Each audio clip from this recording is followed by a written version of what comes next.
Mario y Alejandro, que nos conversaras un poco sobre este nuevo proyecto que arrancó en mayo de este año, si bien no recuerdo, y es súper novedoso. Es el segundo proyecto de GNL en Centroamérica, luego de Panamá, pero el primero usando la tecnología flotante.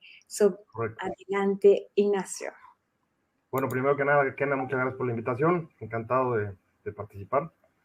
Y bueno, pues sí, el proyecto de energía del Pacífico es nuestro proyecto térmico más reciente. Y solo por dar contexto, bueno, en Invenergy somos un desarrollador y operador de centrales. Tenemos más de 30,000 megawatts desarrollados. Tenemos 6,000 megawatts térmicos y este es nuestro proyecto más reciente, el único proyecto de LNG que tenemos. Pero bueno, muy contentos, muy orgullosos y muy entusiasmados también. El proyecto arrancó operaciones en mayo de este año, el 1 de mayo del 2022, y a la fecha hemos recibido 5 cargos ya y estamos operando pues sin problema, ¿no? El proyecto ha sido definitivamente ha tenido un impacto tremendo, no solo en el mercado local, en el mercado, digamos, en El Salvador, sino en el mercado regional, con impacto tremendo en los mercados en Guatemala, en Honduras y en el resto de Centroamérica. Este año ha sido bien complicado, en particular con los commodities, el carbón en Guatemala y los combustibles líquidos en el resto de Centroamérica. Y nuestro proyecto realmente ha hecho la diferencia, ¿no? Ha contribuido muchísimo con los precios y con el mercado, y no solo con los precios, sino con la mera disponibilidad de energía en la región, ¿no?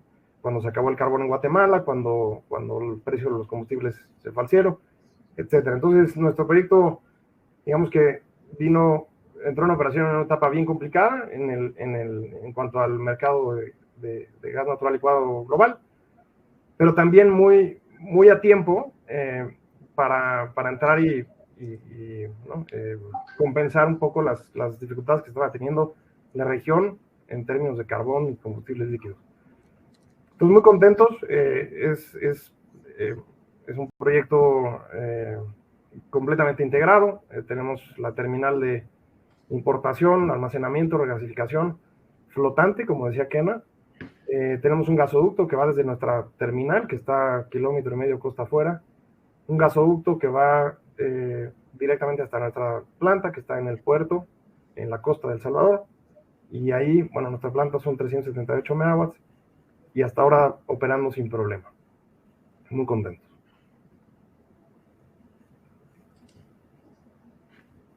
No te escuchamos, Kena. No sin audio, Kena. Por el preview, gracias por la introducción del proyecto de El Salvador, uno de los proyectos que, el único que ha comenzado este año en América Latina a escala, porque Ecuador también comenzó a importar, pero más a pequeña escala. Seguimos presentando problemas con Alejandro, pero me gustaría, igual, creo que ya está entrando, darle la bienvenida a Mario Camacho, CEO de GNL Chile. Bienvenido, gracias por estar hoy día en este panel de discusión. Estamos esperando a Alejandro, yo no sé si Alejandro ya está, ¿lo puedes ver, Guillermo? Sí, lo veo adentro. Por favor, Alejandro, enciende tu cámara. Si nos escucha. En la parte superior está el botón donde enciendes cámara y enciendes micrófono.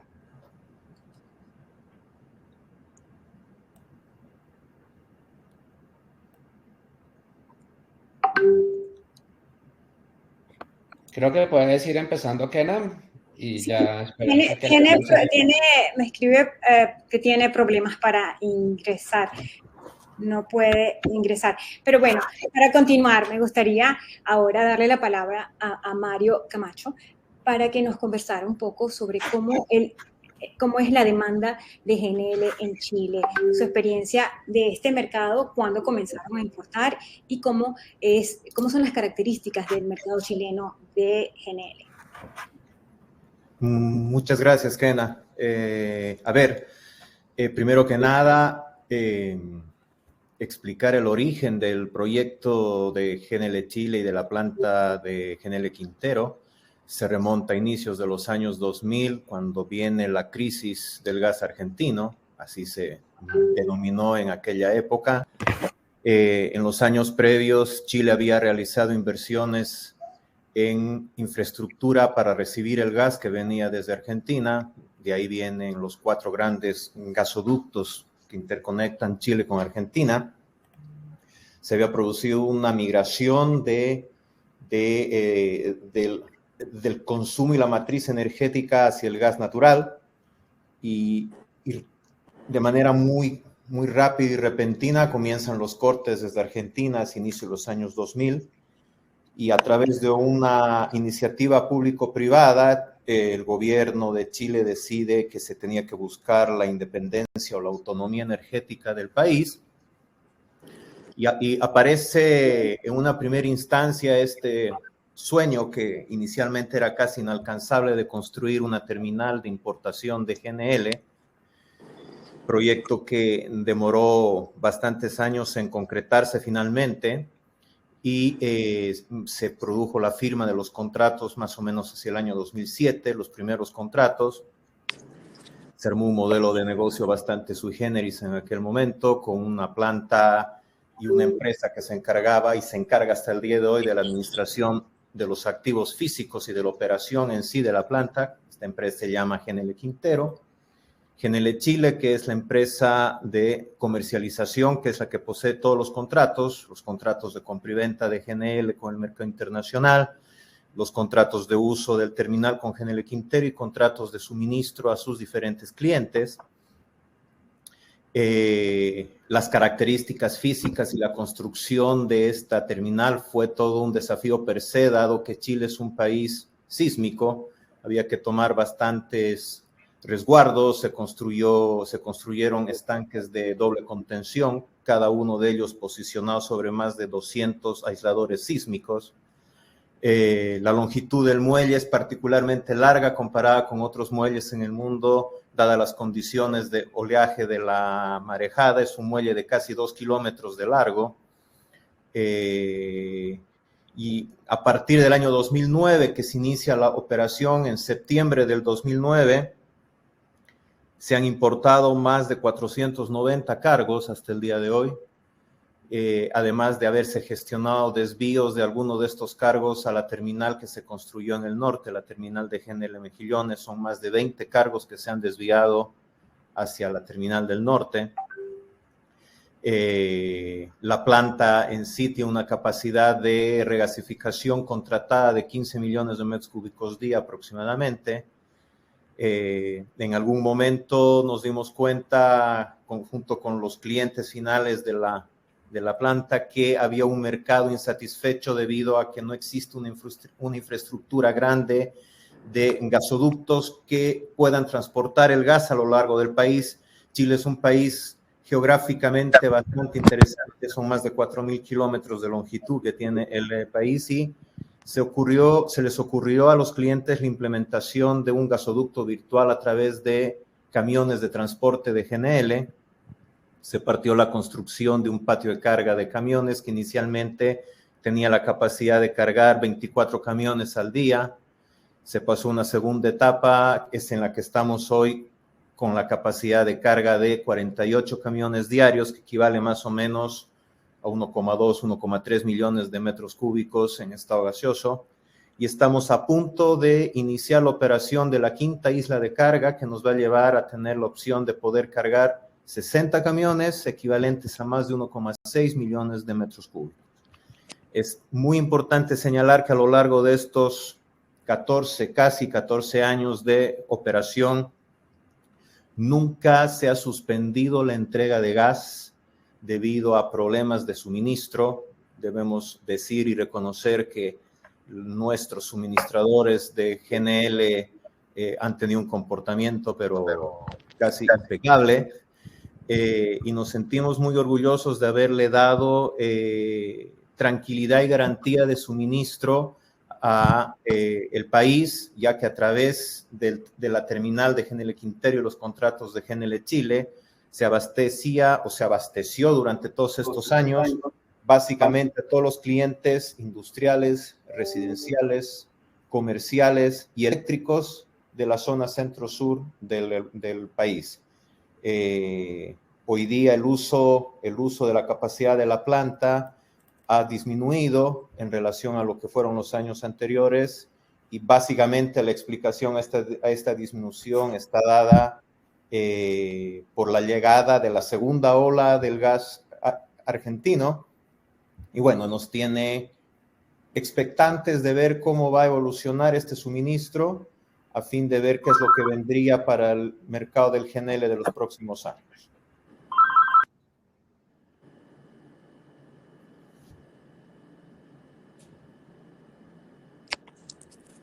Tienes el micrófono apagado, Kena.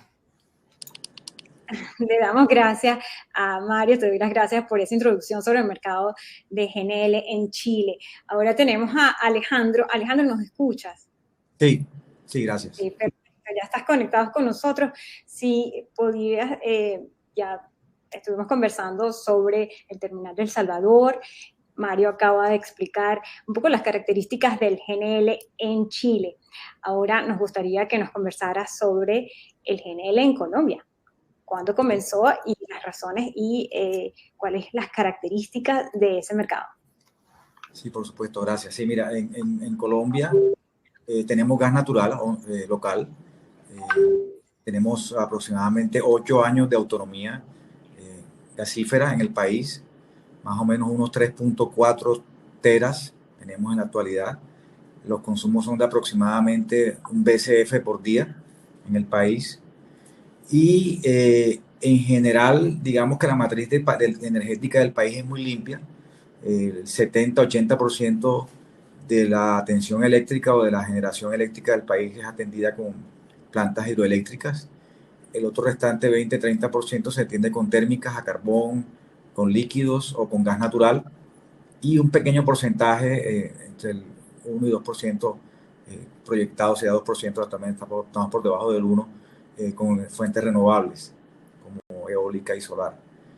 El GNL entra en el año 2016, el proyecto de SPEC en Barú, en Cartagena, entra con el objetivo de, en los periodos de alta demanda, de época de niño especialmente, digamos, la capacidad de entrega del país se ve disminuida por las plantas térmicas, porque hay que atender la industria y hay que atender los diferentes mercados, como son el comercial, el gas natural vehicular, el petroquímico, las refinerías. Y entonces la idea con el GNL, que la planta actual de SPEC de 170.000 metros cúbicos de GNL y 400 millones de pies cúbicos al día de regasificación, es atender básicamente a las plantas térmicas del país, especialmente las que están localizadas en la costa caribe. Entonces, digamos que la idea del GNL en Colombia es servir de respaldo para la matriz energética del país, especialmente para estas plantas. Digamos que desde el momento en que se instaló la planta de SPEC en Barú, en Cartagena, digamos, ha sido un respaldo muy bueno para la demanda energética del país, en el sentido de que, por ejemplo, ahorita antes por ejemplo, hubo un verano fuerte en el 2020, previo al COVID-19, y prácticamente pasamos ese verano sin ningún problema, atendiendo, digamos, la demanda térmica con GNL, y el resto del país se atendió con gas onshore. Entonces, digamos que ese es la génesis de por qué tenemos una planta de regasificación. Realmente es un FSRU, una planta que, digamos, que se encarga única y exclusivamente de atender en épocas de niño o verano muy fuerte las demandas de estas plantas. Entonces, digamos, no se usa mucho, porque normalmente toda la demanda térmica o toda la demanda de gas se atiende con gas local.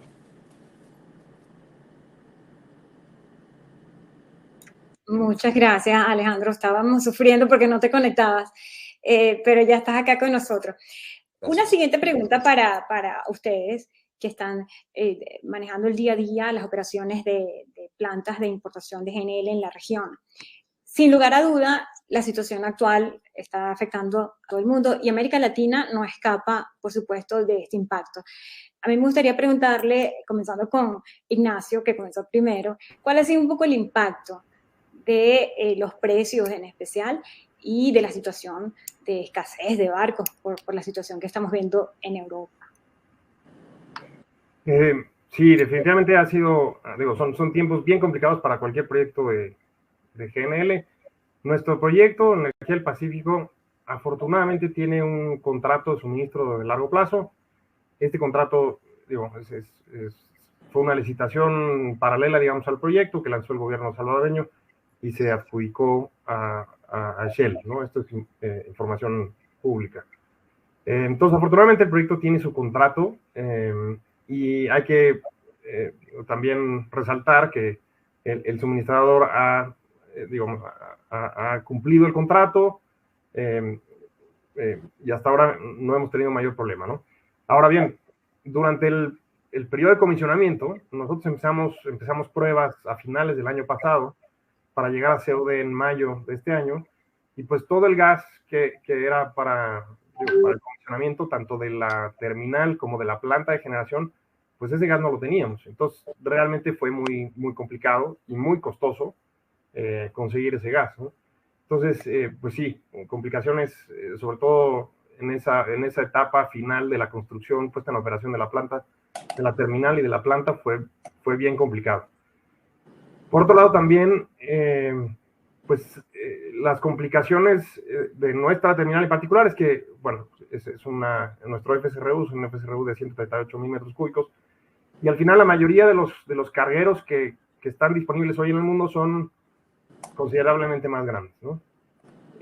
Y entonces eso es también algo complicado, porque estando en El Salvador, en la costa pacífica de Centroamérica, digamos que estamos en el lado equivocado del mundo hablando de LNG, ¿no? Hay muy poca liquidez, hay muy poca circulación de barcos. Antes, o históricamente, los barcos pasaban por el Canal de Panamá. Lo que hemos estado viendo es que ahora, ¿no?, el LNG que se produce en Asia se queda en Asia, y lo que se produce en el Golfo de México va a Europa. Entonces hay menos tránsito por enfrente de la costa de El Salvador, y eso ha hecho también complicado con el suministrador, pues la programación y la nominación de cargos, ¿no? Entonces sí, definitivamente han sido meses bien complicados. Esperamos que se simplifique un poco en el corto plazo, el corto mediano plazo, pero al final reconocer también que bueno, el suministrador ha cumplido con el contrato y hemos logrado hasta ahora sortear estas dificultades, ¿no?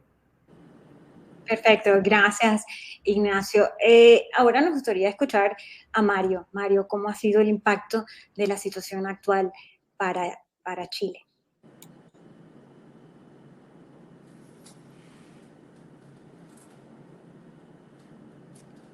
El micrófono está apagado. Ahí sí, ahí se escucha. Sí. Sí, perfecto. Los contratos que GNL Chile tiene con los que abastece sus diferentes compromisos son contratos de largo plazo. Desde el inicio de operación, GNL Chile tuvo suscrito contratos primero con BG, después de la compra de BG por parte de Shell. Es Shell el suministrador que tiene la mayor parte del suministro en largo plazo con Chile. Tenemos un contrato también con Cheniere ahora de largo plazo. Y de la misma forma, como Ignacio lo dijo, y voy a repetir, que debemos reconocer que el comportamiento del suministrador ha sido impecable en ese sentido. Los barcos han estado llegando. Más que nada, el impacto que hemos tenido tiene que ver con la planificación y la programación de los volúmenes en relación a la estacionalidad que nuestra demanda puede tener comparada con la oferta. Tradicionalmente estos contratos son contratos ratable, como ellos le dicen a la entrega relativamente equidistante o plana a lo largo del tiempo, que no necesariamente coincide con una demanda estacional. En Chile la demanda de invierno es más alta que la demanda de verano. Por lo tanto, lo que históricamente Chile hacía era tener una programación de barcos de largo plazo más conservadora y cualquier eventual descalce con la demanda se solventaba saliendo al mercado spot y comprando volúmenes spot a un precio razonable, lo que era en aquel entonces.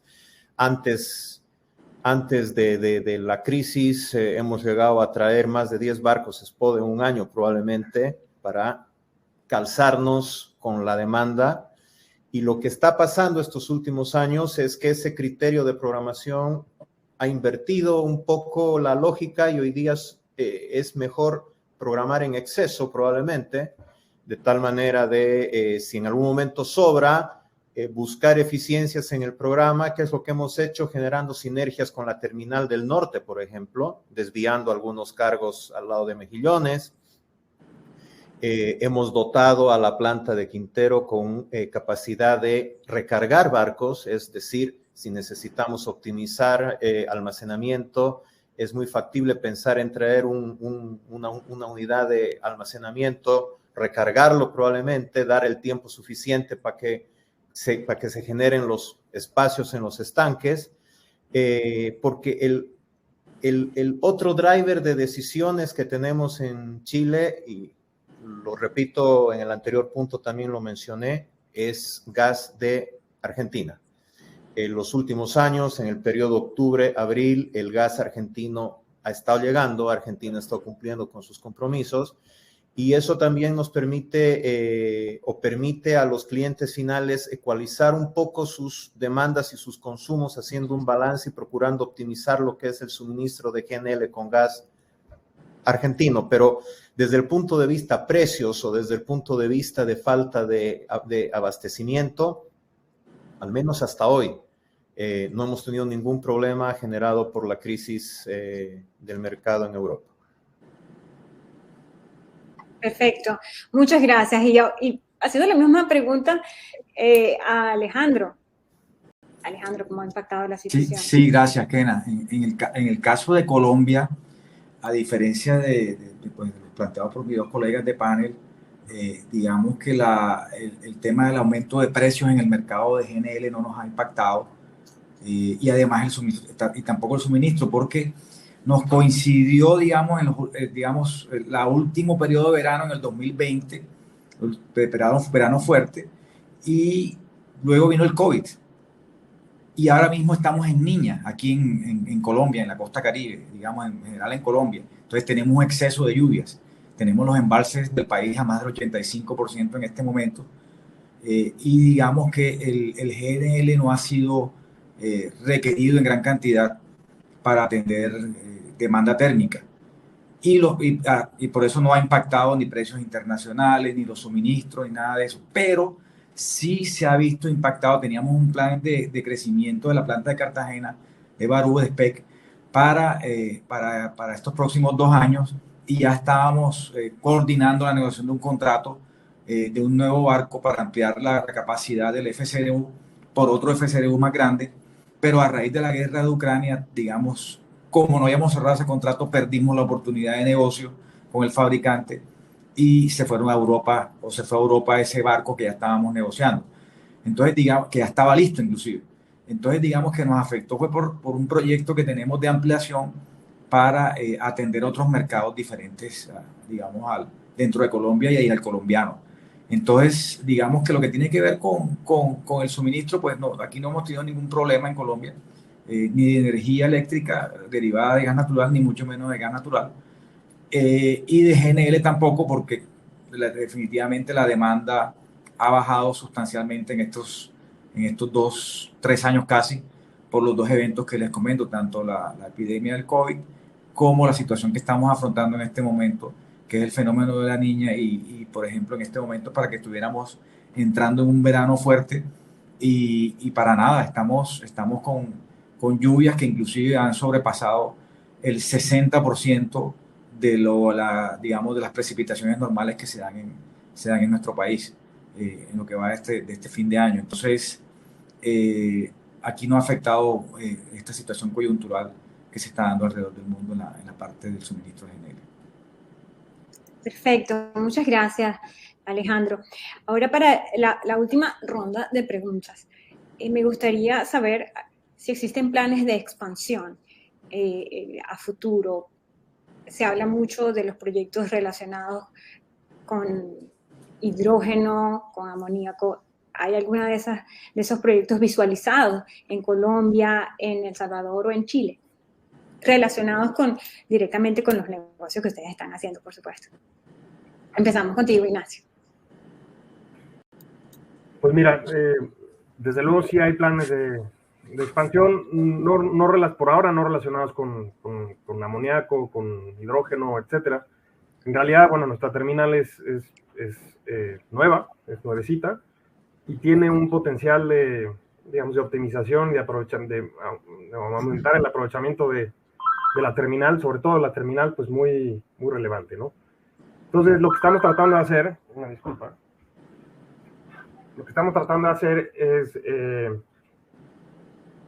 es buscar formas de aumentar la utilización de nuestra terminal.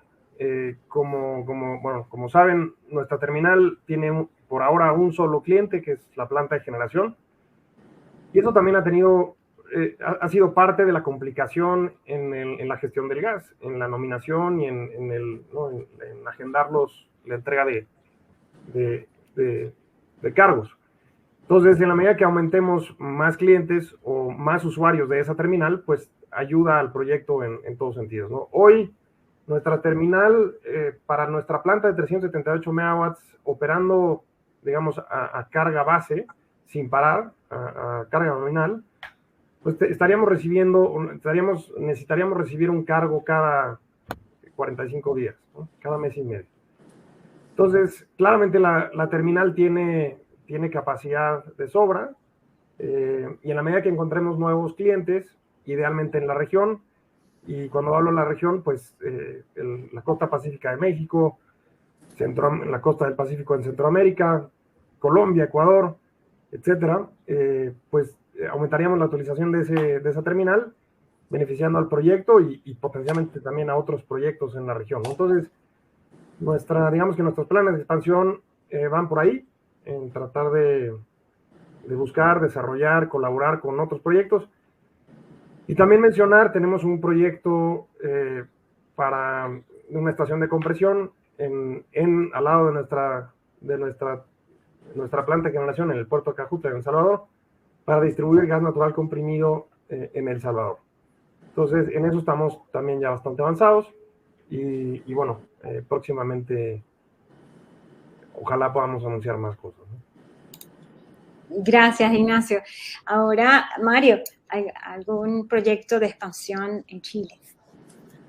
A ver, Kena, con la información que tenemos hoy, pensar en incrementar capacidad relacionada a GNL propiamente no se ve algo en un futuro próximo. Hay que pensar de que en algún momento a la terminal de Quintero se programaron prácticamente 50 cargos en un año. La programación que tenemos para el próximo año llega a 38 cargos. Tenemos una capacidad de entrega contratada de 15 millones de metros cúbicos y el promedio de los últimos meses ha estado muy, muy por debajo de eso. El gran digamos, driver de generación de demanda que permitirían una expansión en una terminal de regasificación estaría asociado a la construcción de ciclos combinados de generación, lo que se ve muy poco probable que pase, al menos en el corto plazo. Probablemente va a haber alguna conversión de centrales de carbón o diésel a gas y eso eventualmente podría generar alguna demanda incremental. Chile es un país que está transitando muy activamente y de manera muy, muy fuerte lo que es la migración a energías más verdes, más limpias, con objetivos de descarbonización a muy corto plazo. Por tanto, pensar en grandes ciclos, en ciclos combinados de generación es difícil. Por otro lado está Argentina, que es algo demasiado importante para la región Eventualmente podrían necesitarse expansiones en infraestructura de gas, pero no necesariamente asociados a GNL, probablemente incremento de capacidad de transporte en ductos, etcétera, etcétera. Pero más allá de eso, y nuevamente, con la información que se tiene hoy, hay un dicho acá en estos barrios que dice que con el diario del lunes todos somos buenos entrenadores, pero al menos hoy no tenemos información que nos permita vislumbrar expansiones en infraestructura de GNL. Muchísimas gracias, Mario, por ese insight. Alejandro, ¿nos quedas tú? Sí, gracias, Kena. En el caso de Colombia, nosotros tenemos una licitación de un nuevo proyecto de una planta en el Pacífico. Como les decía, la planta Cartagena en el Atlántico, pues es una planta que se abastece del mercado spot internacional, especialmente, pues, obviamente de Estados Unidos, Trinidad y Tobago, especialmente. Y la idea, o lo que se está planteando, es una nueva planta de similares características en el puerto de Buenaventura, en el Pacífico colombiano. Resulta que en Colombia, ¿por qué esa planta, si la del uso es tan bajo y digamos, se abastece del mercado spot, la actual? Pues resulta que en Colombia el país está dividido, o sea, no está entrelazado, no está conectado en las dos grandes demandas, la de la costa caribe y la del interior del país. Entonces, hay una zona del país en el sur, la zona de la ciudad de Cali, que se abastece solamente de gasoductos, y la idea es darle un respaldo con una planta propia para esa zona y que además sirva para las térmicas de esa zona. Esa licitación se lanzó en el pasado, hace un año, pero no hubo oferta en la medida en que no había una claridad del pago al ganador de cómo iba a ser. No estaba tan claro el flujo de caja para el ganador de los pagos, y digamos, ese proyecto se aplazó o se reformuló por parte del gobierno y está para nueva entrega de propuestas en el próximo año, en el año 23, en febrero. Este es un proyecto que incluye una planta y un gasoducto de 100 kilómetros hasta la ciudad de Cali, cerca de la ciudad de Cali, para llevar el gas licuado a Cali y en toda la zona del suroccidente del país. Ese es el proyecto que está hoy, más o menos son $700 millones que está programado por el gobierno. Viene, como les digo, de hace varios años, y hay una nueva fecha para ponerlo, digamos, para nuevamente lanzarlo. Obviamente todas las empresas de infraestructura de gas estamos interesadas, estamos esperando los nuevos pliegos, las nuevas términos de condiciones para ver si esta vez hacen sentido desde el punto de vista de los negocios que estamos planteando. Entonces, digamos, por una parte, ese proyecto está digamos, ya lanzado, debe estar el próximo año, deberían estar las ofertas en el mes de febrero. No obstante eso, nosotros de forma privada en Promigas estamos pensando, o estamos ya en la planeación de tener el próximo año una ampliación de la planta de SPEC de 400 a 450, y en el 2026 llegar a 530 millones. ¿Por qué en 2026, 2027? Porque se espera que aquí en Colombia, o en esta zona del norte de Sudamérica, hay un fenómeno del Niño entre 2026 y 2027. Entonces, la idea es estar preparados para ese momento desde ahora y tener una ampliación de la planta hoy de SPEC que tenemos en Cartagena para esa coyuntura de desabastecimiento que se podría presentar en el país en el verano del 26 y 27. Entonces, eso en cuanto a la parte de GNL. La idea en el gas natural, en los proyectos de ampliación del país, es, como les decía, conectar esas dos grandes demandas, esas dos grandes áreas del país que hoy están desconectadas. La idea es un proyecto que se llama bidireccionalidad, que tiene más o menos un valor de $200 millones, y ya se está en el proceso de revisión final por parte del regulador, y nosotros esperamos que en los próximos 12 meses ya salga a manejo, ya salga la licitación y demás, porque eso sería un manejo directamente de Promigas, porque somos el transportador incumbente en la zona. Entonces, la idea ese sería un proyecto de ampliación para interconectar los dos sistemas del país, porque en la costa Caribe tenemos gas local que podríamos llevar al interior y reforzar el suministro de gas. Y en cuanto, para finalizar, y en cuanto a temas de gases verdes, gases renovables, ya pusimos en funcionamiento en marzo 18, en Cartagena, una planta de blending de hidrógeno. Estamos produciendo hidrógeno verde con paneles solares y un electrolizador, y estamos inyectando ese hidrógeno a la red de distribución de gas de la ciudad de Cartagena. Estamos inyectando ya hidrógeno dentro del marco de la ruta de hidrógeno del país que se lanzó a mediados del año pasado, y digamos que eso se están dando pasos para incrementar o escalar un poco más el tema del hidrógeno. Adolecemos de la situación que adolecen casi todos los países interesados, que es el tema de off-takers. Estamos tratando de configurar esa oferta, especialmente con Asia, en Colombia, para tratar de llevar ese hidrógeno hacia allá. Y en cuanto a otros gases verdes, se están revisando temas también de biometano. Ya hay un proyecto que están dando, así como otro de termosolar que se está revisando con la gente del USDA de Estados Unidos para instalar unos proyectos de termosolar, de gas de calor solar en plantas industriales aquí en Colombia. Y eso, digamos, son los proyectos nuevos que se están planteando a nivel de renovables diferentes al tema solar.